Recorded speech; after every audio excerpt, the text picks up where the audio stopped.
SSG hospital અને મધ્ય ગુજરાતની મોટામાં મોટી હોસ્પિટલનો ટેગમાર્ક કેમ આપી દેવામાં આવ્યો છે? મને બહુ જ મોટો પ્રશ્ન છે. સુવિધાના નામે મીંડું, સ્વચ્છતાના નામે મીંડું, ક્યાંક ગટરના પાણી ઉભરાઈ રહ્યા છે તો ક્યાંક બહુ જ તકલીફો પડી રહી છે દર્દીઓને અને દર્દીઓના સગા સંબંધીઓને. કેવા વિઝ્યુઅલ સામે આવે છે. સરકારી હોસ્પિટલ છે, લાખો કરોડો રૂપિયાની ગ્રાન્ટ અહીંયા પસાર થાય છે. મિત્રો, અસહ્ય ગરમી પડી રહી છે, અંગ દઝાડતી ગરમી પડી રહી છે, માણસ બેભાન થઈ જાય એવી પરિસ્થિતિની વચ્ચે આ એસએસજી હોસ્પિટલમાં દર્દીઓને પંખા ઘરેથી લાવવા પડે છે. કેવી વાસ્તવિકતા છે, કેવી કડવી વાસ્તવિકતા છે. આનો અવાજ કોણ બનશે? કોણ દર્દીઓને ન્યાય અપાવશે? કોણ દર્દીઓના સગા સંબંધીઓને ન્યાય અપાવશે? અહીંયા જઈએ ને, અહીંયા એકવાર આંટો મારજો, મારવા જેવો છે. તમને પણ બહુ પ્રશ્નો ઊભા થશે. લાખો કરોડો રૂપિયાની ગ્રાન્ટ પાસ થાય છે દર્દીઓની ફેસિલિટી માટે, દર્દીઓને સુવિધા મળે એ માટે. ઘરેથી પંખા લાવવા પડતા હોય. ઇવન પંખા પણ નથી, એસીની વાતો બહુ દૂરની રહી. દર્દીઓ પોતાના ઘરના પંખા યુઝ કરી રહ્યા છે અને હવા મેળવી રહ્યા છે.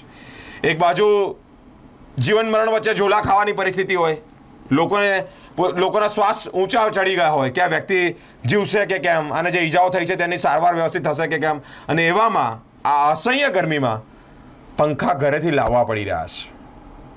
ક્યારે આની દશા ક્યારે સુધરશે? કોણ જાગશે તો આની દશા સુધરશે? કોના પેટનું પાણી હલશે તો આની દશા સુધરશે? બહુ જ પ્રશ્નો છે, બહુ જ બધા પ્રશ્નો છે. એસએસજી હોસ્પિટલની તો કોવિડ સમયે પણ આવી જ પરિસ્થિતિ હતી કે ઇમરજન્સી વોર્ડમાં પણ બધું અંધાધુની ચાલતું હતું. અત્યારે વચ્ચે એક વિડીયો વાયરલ થયો જેમાં દર્દીના જમવામાંથી કૂતરો રોટલી ખેંચી ગયો. આ પ્રાણી સંગ્રહાલય ન હોય. ઇમરજન્સી વોર્ડમાં પણ આવી રીતે દર્દીઓને કેસ કાઢવામાં તકલીફ, બધી જ રીતે તકલીફો. અને એમાં અસહ્ય ગરમીમાં જ્યારે સરકાર અલગ અલગ રીતે સુવિધા આપી રહી છે તો પંખા ઘરેથી લાવવા પડી રહ્યા છે. સ્પાર્ક ટુડે ન્યૂઝ આની વાચા બન્યો છે, આનો અવાજ બન્યો છે, દર્દીઓનો અવાજ બન્યો છે, જે દર્દીઓની આંતેડી કકરી રહી છે, કે જે લોકો મધ્યમ વર્ગના માણસો છે, આવા તાપમાં પરસેવો પાડીને કમાઈ રહ્યા છે. સારવાર કરવા જશે તો ક્યાં જશે? બીજી બધી જગ્યાએ કેવું બિલ આવે છે તમને ખબર જ હશે. મેડિકલના નામે હજારો રૂપિયા લૂંટી લેવામાં આવે છે. તો મધ્યમ વર્ગનો માણસ એસએસજીમાં જાય છે કે સરકારી હોસ્પિટલ છે, અહીંયા સુવિધા મળે, પરંતુ સુવિધાના નામે ઘરેથી પંખા લાવવા જેવી પરિસ્થિતિ સર્જાય છે. અમે આનો અવાજ બન્યા છે. એસએસજી હોસ્પિટલ, કડવી અને વરવી વાસ્તવિકતાઓ સામે આવે છે દિન પ્રતિદિન.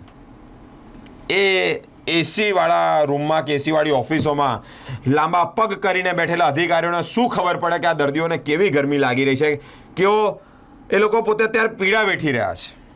એસએસજી હોસ્પિટલમાં વોર્ડોમાં ઘરેથી પંખા લાવી અને દર્દીઓ હવા મેળવી રહ્યા છે. બીજા, ત્રીજા, ચોથા, પાંચમા, છઠ્ઠા માળે આ જે વોર્ડ છે ત્યાં જે હવા ખાઈ રહેલા દર્દીઓ છે ને એ પોતાના ઘરેના પંખાથી હવા ખાઈ રહ્યા છે.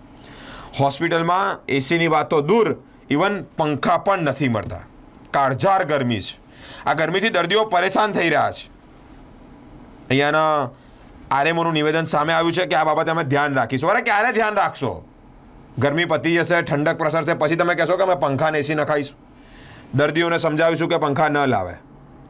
અને એક બાબતે તે લોકોના પણ નિવેદન સામે આવ્યા છે. એસએસજી હોસ્પિટલમાં પંખા તેમજ કુલરની વ્યવસ્થા આ ગરમીના લીધે કરવામાં આવી છે તેવું પણ નિવેદન સામે આવ્યું છે. પરંતુ વિઝ્યુઅલ જોતા તમને ખ્યાલ આવશે કે શું પરિસ્થિતિ છે. સાકરદાથી. હા, બાઇક પર મંગાવ્યો હતો રાત્રે 1:30 વાગે ગરમીના કારણે. નહીં આપ્યા, કોઈને દેખાય તો કોઈને નથી આપ્યા. રાજેશ આર ગોહિલ.